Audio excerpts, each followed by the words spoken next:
En lep nepremičninski pozdrav vsem skupaj, sem Mojca in danes bomo se seveda dotaknili številke 3, na kaj je treba biti pozoren, seveda, ko kupujete nepremičnino oziroma, ko ste kupec in seveda iščete svoj nov dom. Pri številki 1 smo se ustavili pri enem seznamu, kjer si seveda napišemo, kaj si želimo in seveda, kaj potrebujemo. Pri številki 2 finančne konstrukcije, številka 3 pa je seveda pravno stanje nepremičnine.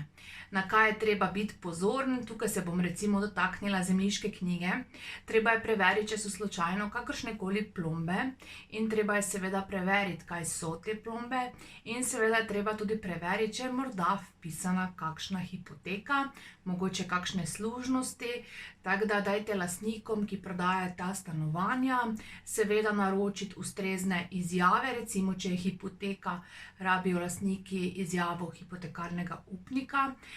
Gre v bistvu za eno izjavo o nameravanem izbrisu hipoteke, kjer bo seveda hipotekarni upnik točno določil, pod kakšnimi pogoji se bo seveda iz zemljiške knjige izbrisal.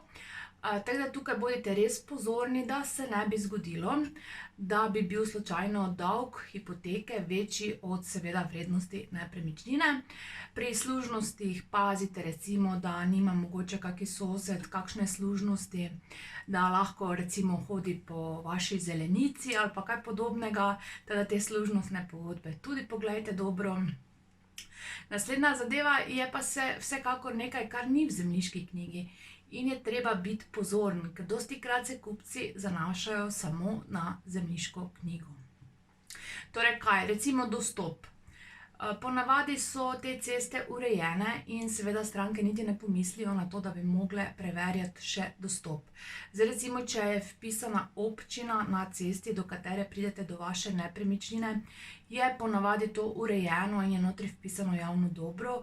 V primeru pa, da so kakšne fizične osebe, pa se lahko hitro zgodi, da bo potrebno kakšno služnost tudi urediti, da boste sploh lahko do svoje nepremičnine seveda se pripeljali, torej dostopali.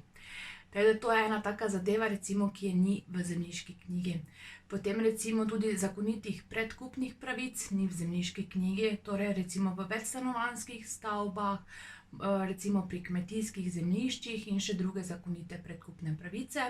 Tako da tudi na to zadevo bodite pozorni, pa da ne pozabim še ene zadeve, in sicer, če kupujete v večstanovanjskih hišah, torej nepremičnino, dajte tudi lastniku reči, naj vam predloži pogodbo o medsebojnih razmerjih, da se vam seveda ne bo zgodilo kot eni moji stranki, da seveda ne more imeti kužka v bloku, zaradi tega, ker so se lastniki seveda tako dogovorili v pogodbi o medsebojnih razmerjih. Tako da tudi pogodba o medsebojnih razmerjih je zelo pomembna.